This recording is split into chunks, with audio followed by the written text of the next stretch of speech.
ہمارے اس محلے میں 5 نمبر میں کچھ آباد تھے، وہ یہاں نماز پڑھنے آتے تھے.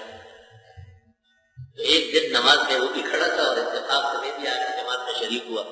نماز قاری صاحب پڑھا رہے تھے. اس نے جو دیکھا کہ آج تو بہت خوشی کا دن ہے کہ مولانا میرے ساتھ، ایک دکان میں کھولتا گیا کھولتا گیا کھولتا گیا. یعنی نماز میں اس کی توجہ اللہ کی طرف نہیں تھی، میری طرف سے. تاکہ ایسی بالکل جیسے کسی کا نیا نیا ختم ہوا اور اس کو ہرا بھرا زخم ہو. وہ ٹانگ وہاں ہے کیا؟ جیسے وہ ٹانگ کھولتا تھا میں اس سے پیچھے ہٹتا تھا. جس وقت امام نے ولا الضالین کہا، اس نے کہا آمین. تو نماز کے بعد میں نے اس سے کہا کہ یہ آمین تم نے اپنی طرف سے پڑھا ہے یا پورے محلے کی طرف سے پڑھا ہے؟ تو کہنے لگا آپ لوگ تو پڑھتے نہیں ہیں تو محلے کی طرف سے سمجھتے. میں نے کہا یہ بھی حدیث شریف میں کہ اگر لوگ نہیں پڑھتے تو تم نماز میں شور مچاؤ. یہ ان کا دین ہے، یہ ان کا ایمان ہے، یہ ان کی دیانتداری ہے. میں نے کہا یہ حدیث شریف میں ہے کہ تم جڑ جڑ کے کھڑے ہو جاؤ اور ٹانگوں کے درمیان میں خلل مت چھوڑو. تو آپ نے تو کیونکہ شیطان آتا ہے، تو میں نے کہا آپ نے تو شیطان کو مرکزی گیٹ کھول دیا کہ آپ کہاں سے چھوٹے راستوں سے جائیں گے، جو آپ کا اصل راستہ ہے وہ کھلا ہے.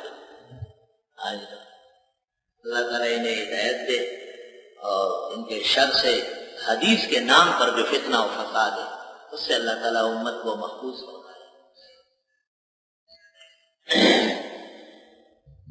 سورہ فاتحہ جو اللہ تعالیٰ کی الوہیت میں ہے تقریباً اس کا بیان مکمل ہو گیا ہے. اور قرآن کی موجودہ دوسری سورت بقرہ ہے.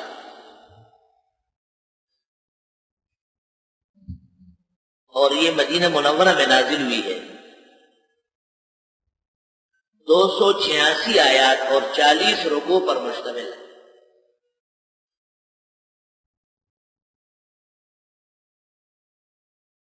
سورہ بقرہ کا بنیادی مضمون یعنی موضوع، عنوان، دعویٰ وہ ہے اثبات العبادت المخلصہ للہ وحدہ. خالص عبادت اللہ کے لیے ہے، اللہ مشرکانہ عبادت قبول نہیں کرتا. العبادت المخلصہ للہ جل وعلا.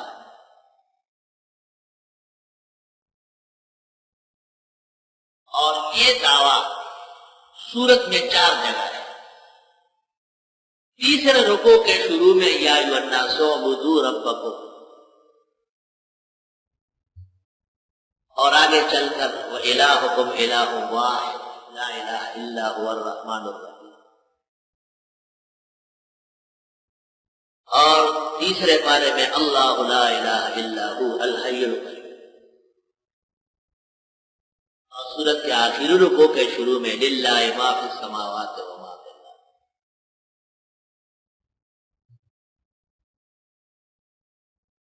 سورت مسائل ثمانیہ پر مشتمل ہے. بقرہ سورت میں 8 مسئلے ہیں. پہلا اللہ تعالیٰ کی وحدانیت کا، دوسرا رسالت کا، تیسرا آخرت کا، چوتھا صداقت قرآن کا،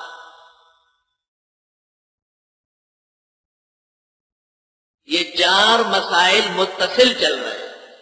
یعنی رسالتاً براہ راست اللہ تعالیٰ کی وحدانیت ایک، جناب رسول اللہ صلی اللہ علیہ وسلم کی رسالت حق کا 2، آخرت کا برحق ہونا 3، قرآن کا آسمانی کتاب ہونا 4. اور 4 مسئلے اس کے ساتھ ساتھ چل رہے ہیں تابع بن کر. ایک تہذیب الاخلاق، دوسرا السیاست المدنیہ، تیسرا تدبیر المنزل، اور چوتھا آداب اور جماعت، تنظیم اور آداب. اول 4 مسئلے توحید، رسالت، آخرت، صداقت.